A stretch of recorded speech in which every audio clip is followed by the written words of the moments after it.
You weren't born cold. You were made this way, not by choice, not by desire, by repetition, by the slow, merciless education of disappointment. The world didn't teach you gently. It didn't warn you. It didn't prepare you. It watched you trust. It watched you hope. Then it taught you what happens to people who do. You didn't become hard overnight. You hardened the way steel does, under pressure, under heat, under blows that never stopped coming. And still, they ask why you changed. They ask why your eyes don't light up the way they used to. Why your voice doesn't soften. Why your smile feels calculated instead of real. They ask as if they weren't the ones who taught you this language. You were soft once, open, willing. You believed effort was rewarded, that honesty mattered, that doing the right thing would protect you, that the world was fair. That was your first mistake, because the world does not reward purity. It tests it, breaks it, then replaces it with something colder. And when you finally learn that lesson, when the warmth dies and the silence settles in, they look at you like you're the problem. They say, you've changed. Yes, you had to, because hope didn't save you. Effort didn't save you. Good intentions didn't save you. Only endurance did. Only the version of you that stopped expecting mercy survived. And that's the truth no one wants to admit. The world doesn't break you by force. It breaks you by neglect, by indifference, by letting you fall again and again, while pretending not to see. You learn early that screaming gets you nowhere, that crying changes nothing, that explaining yourself only feeds the wolves. So you stop explaining. You start observing. You start counting patterns, measuring betrayal, tracking silence.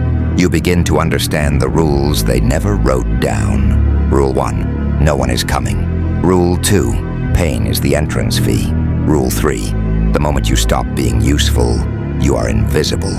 And something inside you hardens when you realize that the world only respects one thing: strength. Cold, reliable, unflinching strength. That's when the loneliness changes. It stops feeling like abandonment and starts feeling like preparation. Because when you're alone long enough, you begin to hear yourself clearly. The excuses die first, then the fantasies, then the version of you that believed things would work out without war. What remains is quieter, heavier, more dangerous. A mind that stops asking, why me? And starts asking, how much can I take before I break?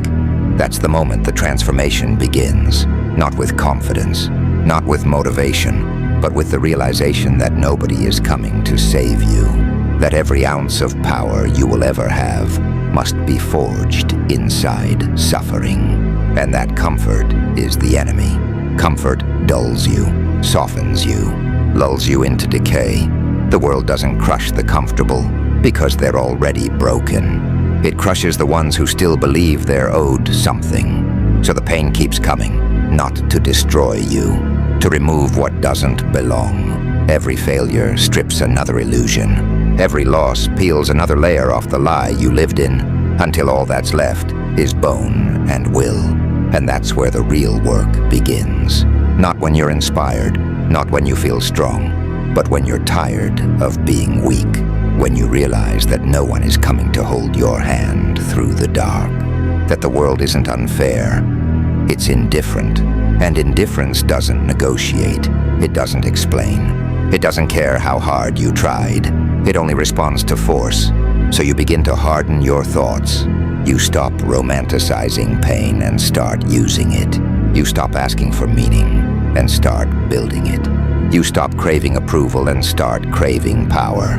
Quiet power, the kind that doesn't announce itself, the kind that watches, waits, and endures. You learn that suffering isn't special. Everyone suffers, but not everyone is forged by it. Most people drown in it. You learn the difference between being wounded and being weak. You stop confusing exhaustion with defeat. You stop confusing loneliness with failure. You stop begging the world to be kinder, because kindness never made anyone dangerous. And deep down, you feel it forming. That shift, That cold focus behind your eyes, the moment where something ancient wakes up and says, enough. Enough hoping, enough pleading, enough waiting to be chosen. From here on, you choose yourself, not the soft version, not the comforting lie, the version that can survive what's coming. Because now you understand something most never do. The world doesn't break you to destroy you.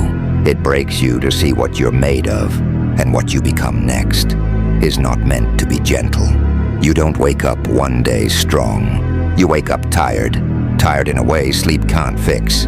Tired in a way rest only makes louder. This is where the real work begins. Not in the moments of motivation. Not in the speeches. Not in the fire that flares up and dies the same night. This is where the slow burn starts.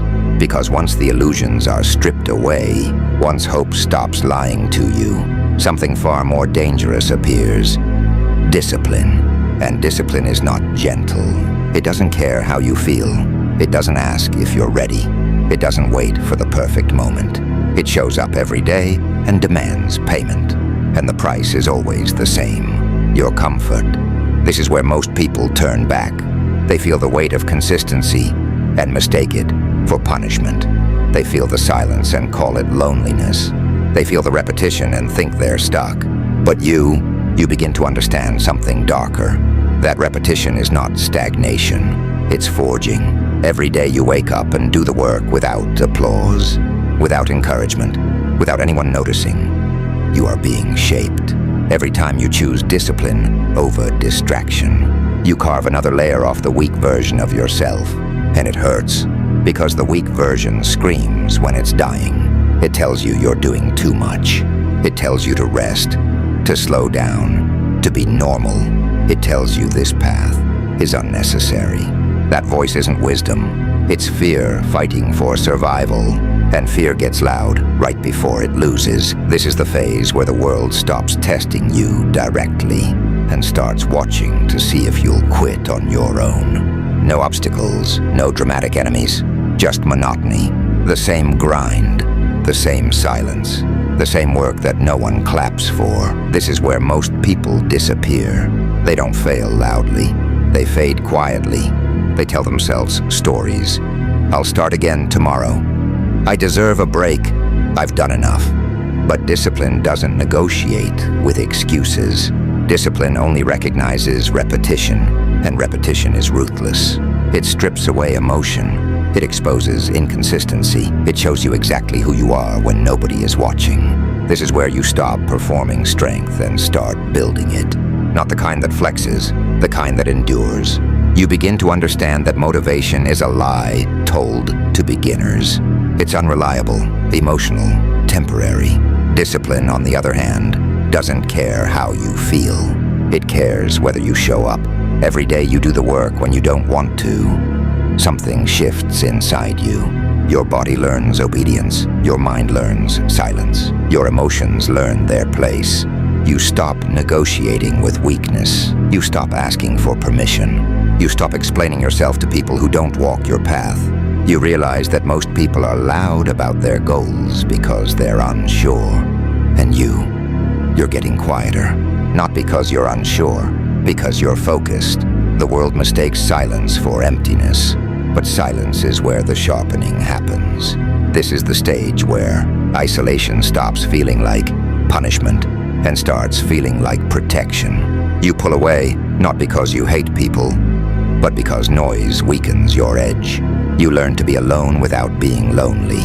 You learn to sit with discomfort without reaching for escape. You learn to move forward without applause. And in that quiet, something terrifying begins to form. Consistency, the kind that doesn't need motivation, the kind that doesn't ask permission, the kind that shows up even when everything inside you is screaming to stop.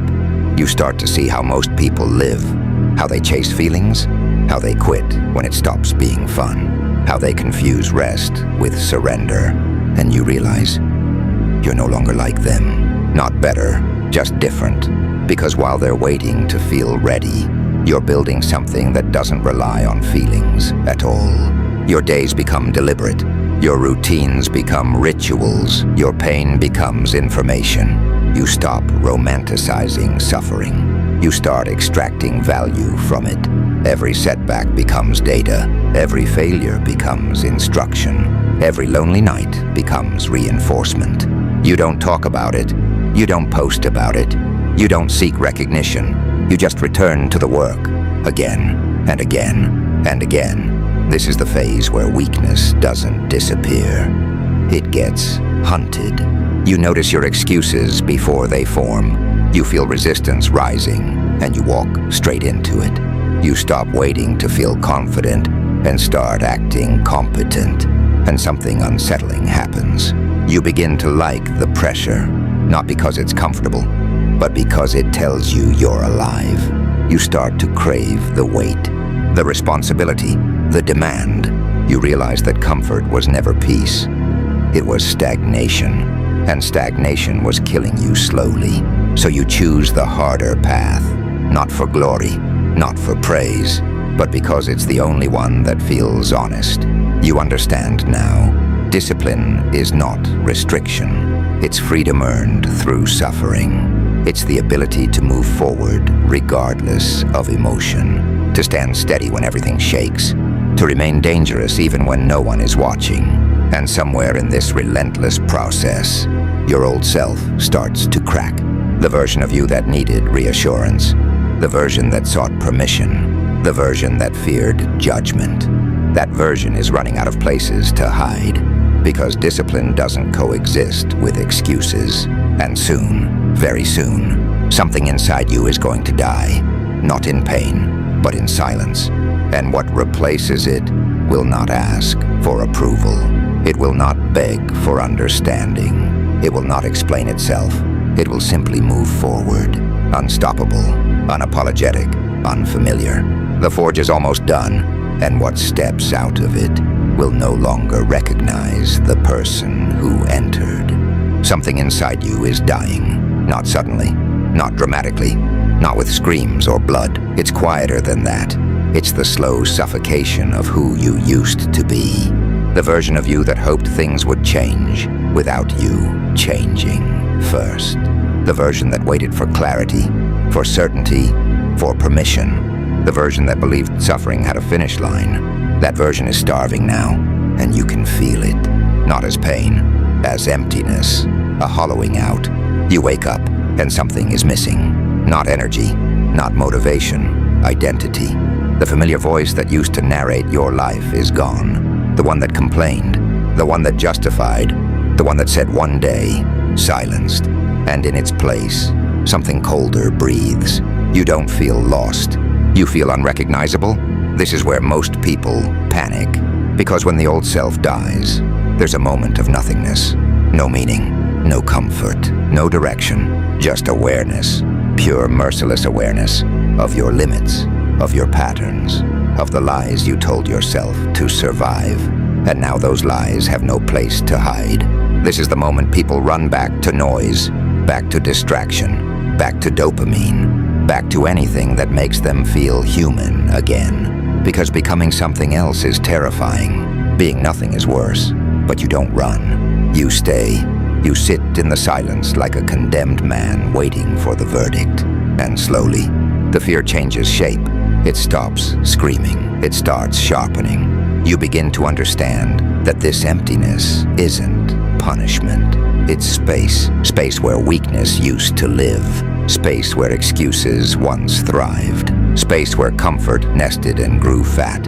Now it's gone. And into that emptiness, something else starts to move. Not emotion, not motivation. Intent. Cold. Precise. Unforgiving. You stop asking why you're doing this. You just do it. Your days become quieter, heavier, more deliberate. You wake without drama. You move without hesitation. You act without debate. The world starts to feel slower around you.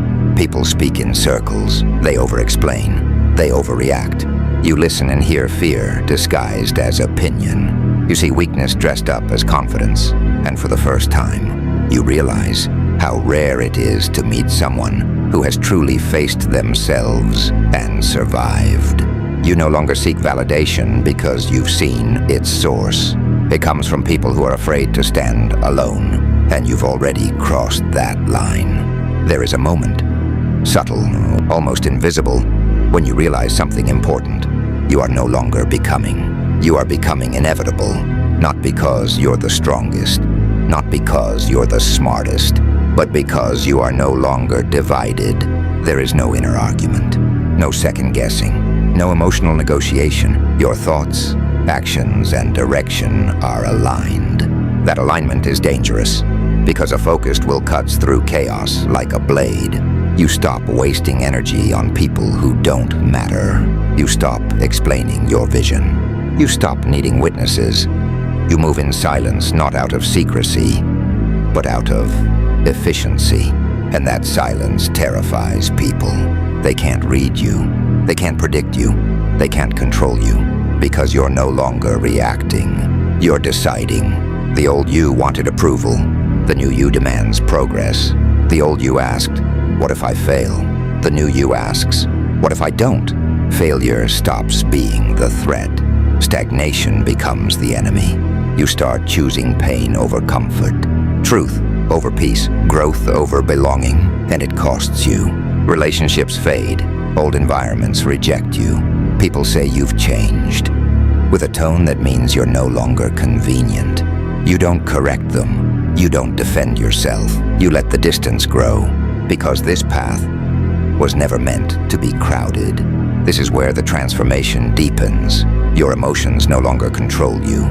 They inform you. Your thoughts no longer command you. They advise you.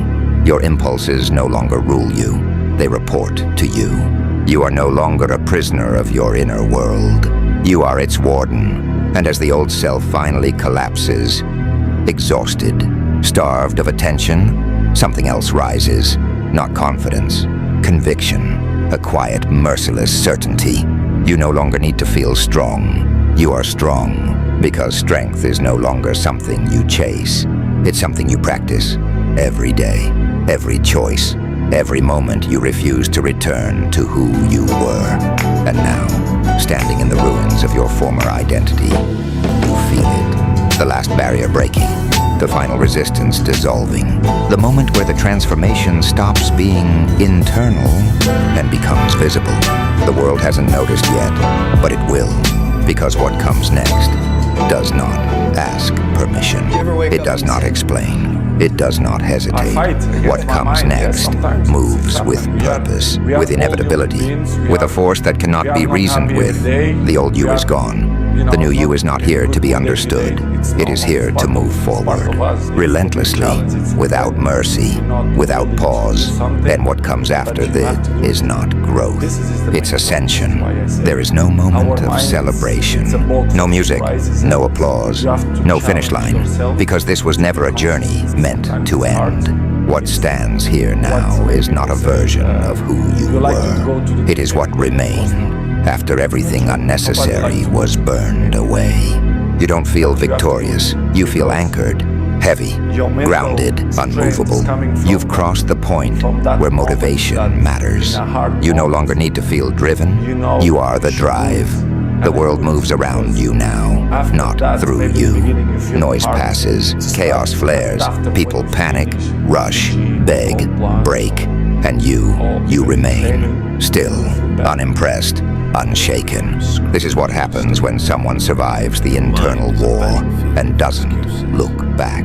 You don't crave recognition because recognition is small. You don't chase peace because peace is fragile. You don't seek happiness because happiness fades. You seek alignment, and alignment is permanent.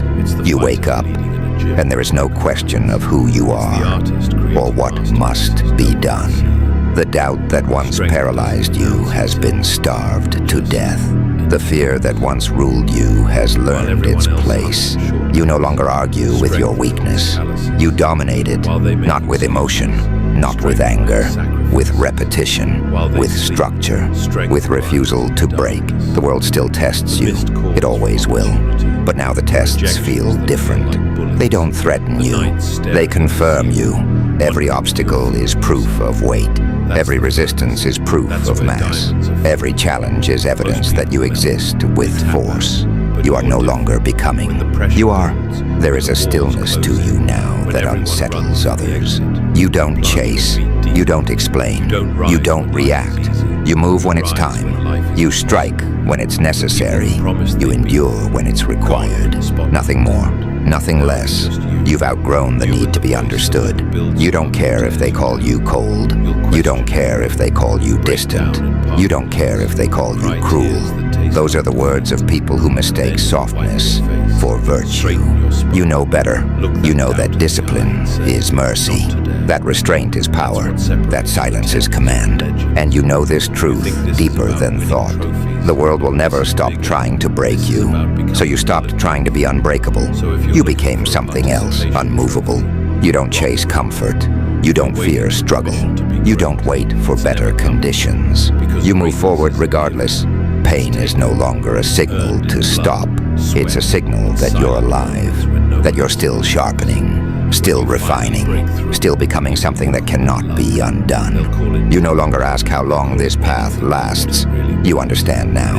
There is no finish, no peak, no final form, only deeper resolve, sharper edges, heavier steps. You don't seek rest, you seek readiness, because the world doesn't pause. It doesn't soften, it doesn't apologize, and neither do you. You walk forward, not with hope, not with rage, but with certainty.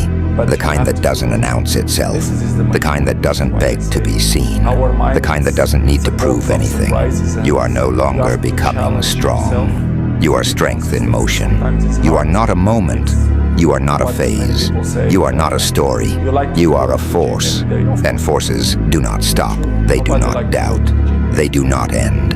They move relentlessly, eternally, without permission, without mercy, without end.